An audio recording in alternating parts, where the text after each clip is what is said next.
नमस्कार दोस्तों। आज का जो हमारा टॉपिक है LF 351 NIC के बारे में या LF 351 NIC के बारे में बात करेंगे। इसकी वर्किंग, टेस्टिंग और पिन डिटेल किस तरह होती है, इसको किस तरह सर्किट के अंदर यूज किया जाता है और ये कौन सी कैटेगरी के अंदर आती है। तो जो LF 351 NIC है ये एक ओपी एम्पलीफायर आईसी होती है सिंगल चैनल के लिए, यानी इसके अंदर एक ही एम्पलीफायर सिस्टम बना होता है और सिंगल चैनल के लिए इसको यूज में लिया जाता है और इसकी ऑडियो क्वालिटी बहुत ही अच्छी होती है। तो इस आईसी के बारे में बात करेंगे जो कि एक 8 पिन की आईसी होती है और इसकी जो इक्वल नंबर कौन कौन से होंगे उसके बारे में भी डिस्कस करेंगे और इसके अल्टरनेटिव नंबर जो इजीली मार्केट के अंदर अवेलेबल है वो कौन सा नंबर होगा कि जो अगर किसी कारणवश ये आईसी खराब हो जाए तो इसकी जगह पे दूसरी आईसी कौन सी लगा सकते हैं, इसके बारे में बात करेंगे। तो इस टॉपिक के लिए जो मुझे कमेंट आया था, हमारे एक सब्सक्राइबर हैं जिनका नाम है मनोज नेरेकर जी। तो इन्होंने कमेंट किया था कि जो LF 351 NIC है उस पर वीडियो बनाइए सर। तो मनोज जी, आज का जो हमारा टॉपिक रहेगा LF 351 IC, इसकी वर्किंग, टेस्टिंग और पिन डिटेल किस तरह होगी इसके बारे में बात करेंगे। तो टॉपिक शुरू करने से पहले जिन्होंने भी अभी तक हमारे चैनल को सब्सक्राइब नहीं किया है कृपया वो चैनल को सब्सक्राइब करें। अगर आपको वीडियो अच्छी लगे लाइक शेयर जरूर करें।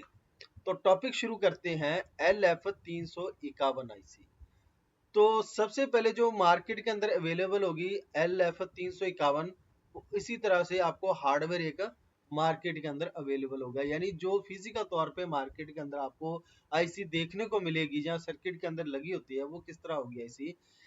तो उसके ऊपर जो LF 351 आईसी मेंशन किया जाएगा और वो 8 पिन की होगी, यानी 4 एक साइड पिन है इसकी और 4 दूसरी साइड पिन होगी। तो टोटली 8 पिन के अंदर आती है। लेकिन इसके अंदर कुछ और भी है, थोड़ी सी एक मैं और भी चीज दिखा देता हूँ। कई बार ये नंबर ऊपर की साइड नहीं लिखा होता यहाँ पे, या जिस तरह ये ऊपर लिखा हुआ ये नीचे नंबर लिखा हुआ, लेकिन कुछ ऐसी आईसी है जिनके जो नंबर है LF 35, जैसे ये है LF 31N, तो इस तरह भी नंबर लिखा होता है। कईयों के यहाँ पे ऊपर इस साइड और नंबर लिखा होता है लेकिन नीचे एक साइड LF 351 NIC लिखा होता है, तो ये नीचे वाला नंबर इसका काउंट किया जाएगा। तो इस तरह ये आईसी होती है। फिजिकल तौर पे मैंने आपको दिखा दिया किस तरह ये आईसी होती है। तो इसकी 8 पिन होती है, दोनों तरफ 4-4 पिन होती है और सिंगल एम्पलीफायर सिस्टम के अंदर बनी होती है, यानी इसके अंदर एक ही एम्पलीफायर सिस्टम बना होता है जो कि आउटपुट के लिए काम में लिया जाता है। अब बात करते हैं इस आईसी की पिन डिटेल किस तरह होगी। सबसे पहले इस आईसी की जो पिन डिटेल है वो मैं आपको बता देता हूँ। इसके अंदर टोटल ये 8 पिन की आईसी है, ये देख सकते हैं, ये आप ये 8 पिन की आईसी है टोटल। तो इसके अंदर देख सकते हैं पिन नंबर जो 1 है ये बैलेंस की पिन है, ठीक है। पिन नंबर 1 और पिन नंबर 5 ये दोनों बैलेंस की पिन होती है। इसके ऊपर एक वेरिएबल लगा के ऑडियो को यानी आउटपुट को कंट्रोल किया जाता है, बैलेंसिंग किया जाता है इनपुट और आउटपुट के लिए। और जो पिन नंबर 2 है ये नॉन इन्वेंटिंग की पिन है, ये इन्वेंटिंग की पिन है। पिन नंबर ये नेगेटिव की पिन है पिन नंबर 2, और पिन नंबर जो 3 है ये नॉन इन्वेंटिंग की पिन है, यानी दोनों ही इनपुट की पिन है ये पिन नंबर 2 और 3। पिन नंबर जो 4 है वो V माइनस की पिन है, मींस इसके ऊपर नेगेटिव वोल्ट दिए जाएंगे जो भी इनपुट होंगे। वैसे इसके ऊपर नेगेटिव वोल्ट जो है लगभग 15 वोल्ट से लेके 18 वोल्ट की सप्लाई आप प्लस माइनस दे सकते हैं। प्लस माइनस मीन्स क्या हो गया कि अगर आप 15 वोल्ट की सप्लाई दे रहे हैं तो 15 वोल्ट माइनस और 15 वोल्ट प्लस। अगर 18 वोल्ट की सप्लाई दे रहे हैं तो 18 माइनस और 18 ही प्लस वोल्ट आप इसे देकर आईसी को ऑपरेटिंग के अंदर ले सकते हैं, यानी ऑपरेट करवा सकते हैं। क्योंकि ये एक ऑडियो एम्पलीफायर आईसी है तो इसके लिए प्लस माइनस की सप्लाई चाहिए। तो जो माइनस की सप्लाई आएगी पिन नंबर 4 पे। पिन नंबर 5 जो है बैलेंसिंग की पिन होती है और पिन नंबर जो 6 है इसकी ये आउटपुट की पिन है, यानी जो पिन नंबर 2 और 3 का इनपुट होगा वो पिन नंबर 6 से आउटपुट मिलेगा। पिन नंबर 7 जो है वो V पॉजिटिव के, यानी इसके ऊपर पॉजिटिव सप्लाई दी जाएगी। और पिन नंबर जो 8 है वो NC की है, यानी नो कनेक्शन, ये खाली रहेगी पिन। तो ये IC की है पिन। अब बात कर लेते हैं इस के जो इंटरनल सर्किट वो किस तरह बनाया गया है, इसके अंदर भी हम बात करेंगे थोड़ी सी।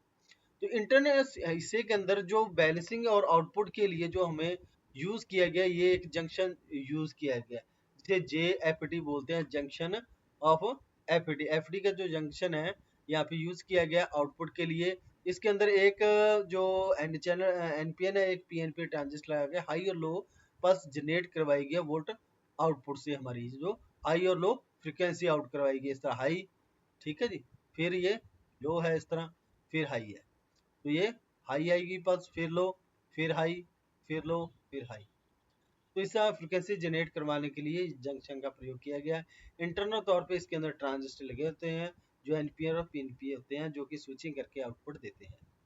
अब बात करते हैं इसके कनेक्शन के बारे में, इसको सर्किट के अंदर किस तरह यूज किया जाएगा। बिल्कुल सिंपल सा सर्किट है इसका। तो इसके जो आउटपुट के अंदर आप कोई भी 4 से लेकर 6 इंची का आप 6 ओम का स्पीकर यूज कर सकते हैं ऑडियो एम्पलीफायर के लिए। और जो पिन नंबर 7 है इसकी, वो VCC की पिन है जिसके ऊपर पॉजिटिव 18 वोल्ट की सप्लाई दे सकते हैं। पिन नंबर 4 के ऊपर -18 वोल्ट की सप्लाई दे सकते हैं। पिन नंबर 1 और 4 को बैलेंसिंग करने के लिए यहाँ पे एक 10 किलो ओम का वेरिएबल लगाया गया है, जिससे जो प्लस और माइनस को आप वेरी कर सकते हैं, यानी बैलेंसिंग कर सकते हैं आउटपुट के लिए। और जो पिन नंबर 3 है, ये इसकी जो पिन नंबर 3 है, ये भी इनपुट की है, ये पॉजिटिव इनपुट की है, यानी नॉन इन्वर्टिंग पिन है जिसको ग्राउंड कर दिया गया है। और पिन नंबर 2 के ऊपर एक रजिस्टर लगा के यानी इसको वापस यानी फीडबैक सिग्नल दिया गया है, जो कि आउटपुट का होगा, उसी से एक रजिस्टर लगा के पिन नंबर 6 के साथ 2 के साथ जोड़ा गया है। और पिन नंबर 2 के ऊपर जो है एक रजिस्टर लगा के यहाँ पे ऑडियो इनपुट सिग्नल दिया जाता है, ऑडियो इनपुट सिग्नल इस जगह पे दिया जाता है, जिससे ये इनपुट सिग्नल मिलने के बाद उस सिग्नल को एम्पलीफाई करके हमें पिन नंबर 6 से पास आउट देता है। यानी इस जगह जो इनपुट पिन है, इस जगह पे अगर हम 10% का ऑडियो सिग्नल दे रहे हैं, 10% का मीन्स कम आवाज का ऑडियो सिग्नल है हमारे पास, अगर ऑडियो सिग्नल बिल्कुल लो फ्रिक्वेंसी का ऑडियो सिग्नल है, तो जब ये इस IC के माध्यम से यहाँ पर जो आउटपुट मिलेगा वो लगभग हमें 90% तक बढ़ जाएगा, यानी 80 से 90% बढ़ जाएगा, यानी ऑडियो सिग्नल लो सिग्नल को हाई सिग्नल में कर देगा। इसीलिए इस IC का नाम OP एम्पलीफायर IC रखा गया है, यानी ऑपरेशनल एम्पलीफायर IC होती है। ये लो सिग्नल को हाई सिग्नल में कन्वर्ट करके हमें आउटपुट देती है। तो ये है IC। तो अब बात करेंगे इसके कुछ अल्टरनेटिव नंबर, यानी अलग अलग नंबर और कौन कौन से है जो हम अगर ये IC खराब हो जाए तो इसकी जगह पे यूज कर सकते हैं।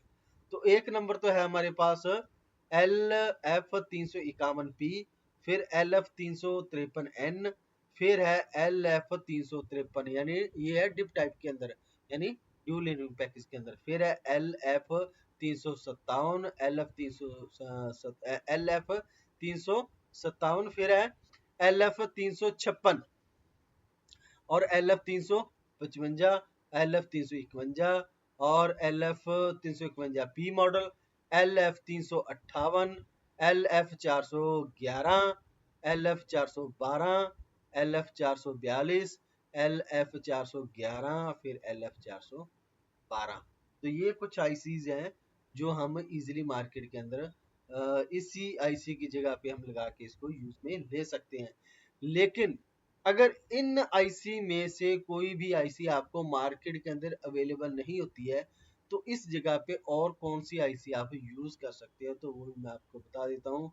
ये मोस्ट पॉपुलर IC है जिसे बोलते हैं LM741 IC, LM741 IC, जो कि सबसे ज्यादा यूज की जाती है OP एम्पलीफायर IC के अंदर। तो इसकी पिन डिटेल बिल्कुल सेम है, जो हम यूज कर रहे हैं IC उसी की तरह होती है, तो इसको भी आप उसी सर्किट के अंदर लगाकर यूज कर सकते हैं। तो इसकी थोड़ी सी पिन डिटेल का फर्क है, बाकी लगभग सारी पिन सेम है। जो पिन नंबर 1 और पिन नंबर जो 5 है, ये ऑफसेट नील की पिन होती है, लेकिन उसके अंदर बैलेंसिंग ही पिन है। लेकिन इसके अंदर भी वही आप एक वेरिएबल लगा के इसको बैलेंसिंग के लिए, कंट्रोलिंग के लिए यूज में ले सकते हैं। बिल्कुल सेम IC है, पिन डिटेल और आउटपुट भी दोनों का सेम है। अगर वो IC आपको मार्केट के अंदर नहीं मिल रही है, तो LM741 IC उस सर्किट में लगा के उस सर्किट को आप ऑपरेट करवा सकते हो, बिल्कुल सेम वोल्ट सेम आउटपुट और सेम ही कंट्रोलिंग वोल्ट और इनपुट आउटपुट होगा, तो इसके अंदर कोई डिफरेंट नहीं है। तो LM341 भी आप यूज कर सकते हैं और LF351 आईसी भी यूज कर सकते हैं, बिल्कुल सेम आईसी है। अगर आपको वीडियो अच्छी लगी लाइक शेयर और सब्सक्राइब जरूर करें, और जो अगर आपके पास और भी कोई टॉपिक है जिसके बारे में डिस्कस करना चाहते हैं तो आप मुझे कमेंट कर सकते हैं। तब तक के लिए धन्यवाद।